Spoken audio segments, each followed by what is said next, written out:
Aujourd'hui, je vais vous parler d'un fléau que beaucoup de personnes ont vécu et connaissent. Ce sujet concerne certaines personnes dans des établissements scolaires, que ce soit à la primaire, le collège, le lycée. Ces personnes-là se font insulter, juger, taper, racketter, juste parce que les autres le trouvent différent.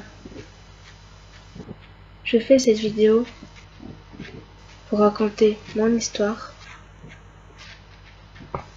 que beaucoup de personnes ont subi et subissent. Pour eux, c'était un jeu. Par exemple, ils me prenaient ma veste, se la lançaient entre eux, pour pas que je la prenne. Bon, bien sûr, quand je me suis plaint à la maîtresse, elle n'a rien fait. C'était un jeu pour elle. Sauf que, à ne rien faire, les autres voient.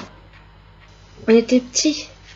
À ce moment-là, on cherche une image. Quand je dis une image, on cherche une personne sur qui on va copier ce qu'on va devenir. Et à ce moment-là, ces petits anges qui grandissent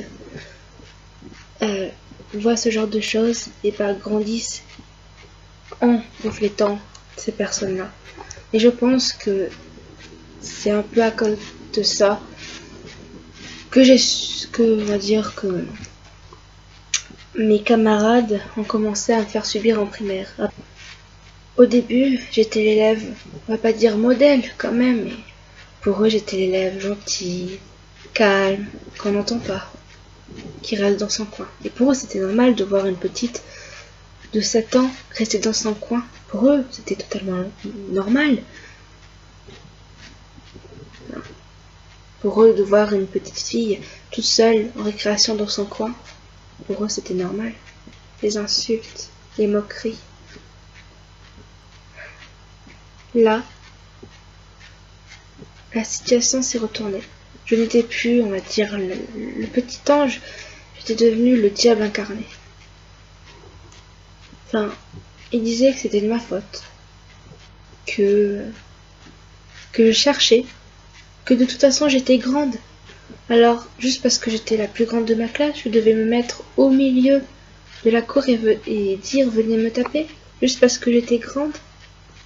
Alors que j'étais seule dans mon coin, après avoir été longuement moquée sur mon physique et sur ma situation familiale, la directrice est venue me voir pour me dire de ne plus parler à mes grands-parents, de ne plus dire ce que je subissais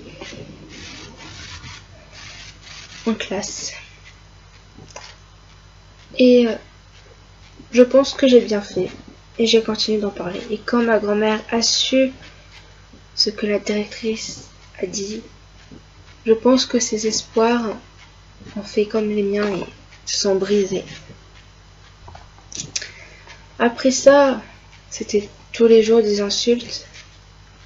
Grosse vache. Quand t'es sur une pente, tu roules. Si tu tombes, il y a un tsunami. Enfin, des trucs bêtes. Il y avait aussi une petite fille qui, entre guillemets, voulait devenir amie avec moi. Et comme j'étais seule, je me suis dit, bon, peut-être qu'elle n'est pas comme les autres. On jouait toutes les deux, puis parfois elle me donnait des choses, que ce soit un jus de raisin, des jouets, ou je ne sais quoi, et puis à chaque fois qu'elle me donnait quelque chose, une maîtresse venait me gronder. Parce que, soi-disant, j'avais volé l'objet ou la nourriture de cette personne. Au bout d'un moment, je m'en suis rendu compte et lorsqu'elle voulait me donner quelque chose, j'ai refusé. Là, elle a commencé à me taper, à me dire que j'étais une connasse, que je servais à rien, que j'étais bonne à rien. Et puis courage, je sais qu'il y a beaucoup de personnes qui veulent mourir, qui veulent que tout s'arrête. Mais ne perdez pas cette guerre, parce que pour moi c'est une guerre. Et puis maintenant, ce que vous avez et ce que moi je n'ai pas eu quand j'ai subi ça, même lors de ma formation, je n'avais pas votre aide là. Enfin, il n'y avait pas ce groupe-là. Il n'y avait pas des groupes contre ça. Il n'y avait que mes grands-parents qui m'aidaient. Pour ceux qui se disent je suis moche, je suis ci, je suis ça, enfin, on est tous différents. Même les harceleurs qui disent bah toi t'es différent, je t'aime pas. Bah eux aussi sont différents. Tout le monde est différent. Vous pouvez prendre votre soeur, votre père, votre mère. Vous avez peut-être, enfin, là vous vous ressemblez peut-être physiquement, mais vous avez des différences. Donc oui, on est différents. Moi je suis ronde. Et maintenant je suis fière de l'être. Enfin, c'est vrai que j'ai encore un peu de mal. Mais maintenant, comme dit que je suis grosse, bah ouais, je suis grosse, et alors? Ouais, je sais que, voilà. Peut-être que vous en souffrez encore, comme tout le monde, je pense. Mais au moins, on va dire, vous pouvez garder la tête haute. Et vous, les personnes qui se font encore harceler, gardez la tête haute, parce que c'est pas vous le problème. Voilà, c'est eux qui ont un problème dans leur tête. Parce que harceler quelqu'un jusqu'à qu'il se coupe les veines ou autre, il faut vraiment pas avoir toute leur tête. Donc voilà, et merci pour tout. Voilà.